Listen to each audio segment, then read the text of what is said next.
The topic is the Nashville Civil Rights Movement, and we're talking to Professor Gloria McKissack, who was a participant in the Nashville Civil Rights Movement. And of course, Professor McKissack, we promised that we'd give you an opportunity to talk about faith and adversity. I think, as you've indicated, for the first time in a real sense, meeting the race issue in Nashville, Tennessee. Let's talk about your involvement and how you became involved in this movement, especially when your father had already warned me that he did not wish you to become involved. Let's talk about it from that perspective. Okay, so here I am in Nashville with this cultural shock.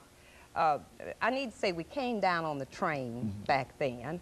And when you got to Cincinnati, you switched to the L&N, and that brought you into the South. And they put us on the back of the train, and being young, we thought, oh, great, you know, we just had a big party from Cincinnati and it was later that I realized that I had been Jim Crow'd. And I rode that train one more time, and I never rode it again. I refused to be Jim Crow. But the second time I rode that train, I remember going into the station, and they had those signs up. And I was not familiar with these signs. I'd heard about it. And I went into the white restroom, and I looked in there, and I looked into the colored restroom, and I refused to use the colored restroom. It was the difference between night and day. And when I came out, this was my first act of defiance. I took down the sign, and I've had it ever since. Ever since I've had this sign. Yes, it is. Yes, it is. 1922 is when it was put up, but I took it down in 1961, and I still have it.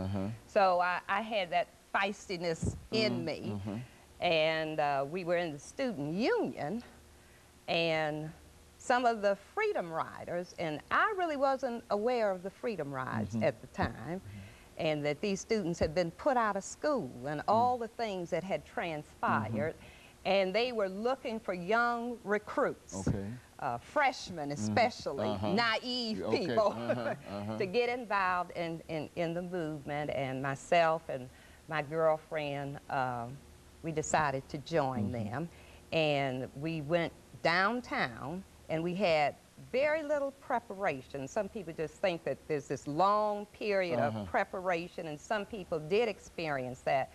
But we went to First Baptist, and we had one day, about a half an hour, preparing us for nonviolence. You know, and again, that was a transition. I was a Detroit girl, and we fought our battles, you know, so, but anyway, we went to Wilson Quick, was my first encounter. Wilson Quick is about across from where the new downtown library is located. That was Candyland then. It's totally different now.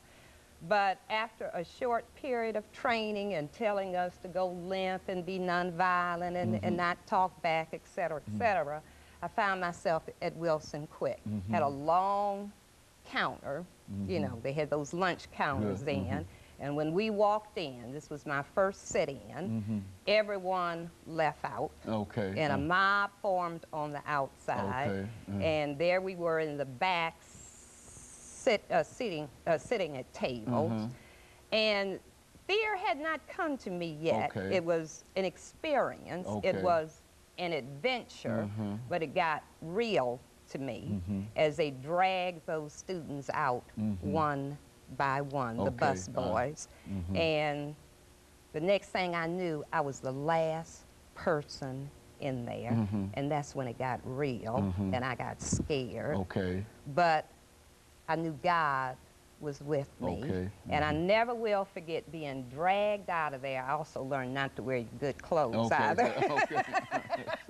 And we got dragged out of there, and I never will forget a white woman sitting on the lunch counter, and she looked down at me as they pulled me out, and she said very sarcastically, "Don't hurt the little."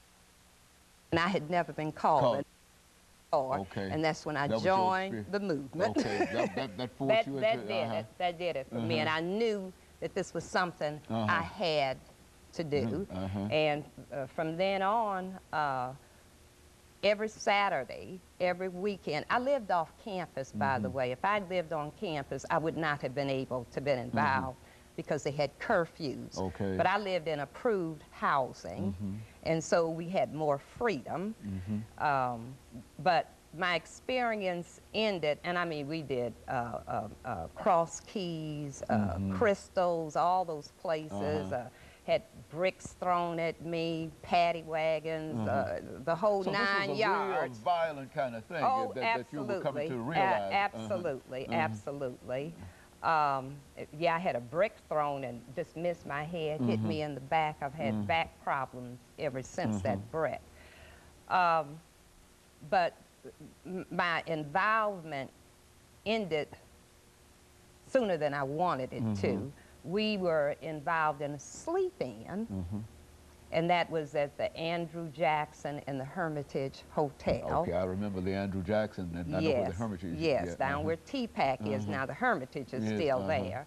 And the young men were at the Andrew Jackson, and the young women were at the Hermitage. And when I say sleep in, I mean we were in the lobby. You know, we would stay there all night. And again, the goal protesting was the fact that they would not allow you to be to have a room there. Right, right. And so it was an all-night event. And my mother called, and my landlady covered for us and said, well, the girls are out on a date.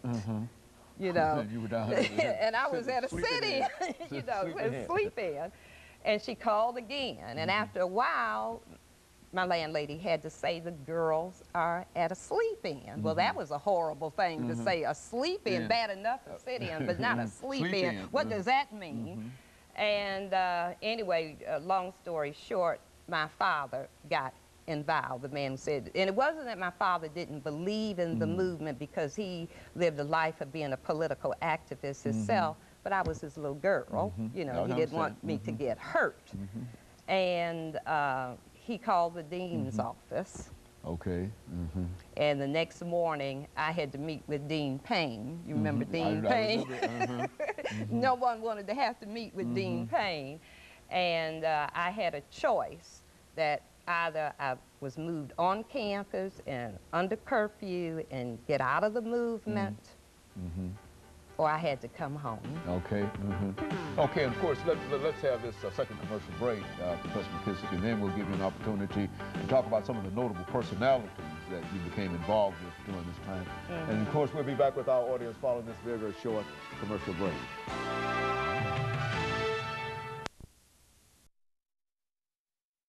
Civil rights movement in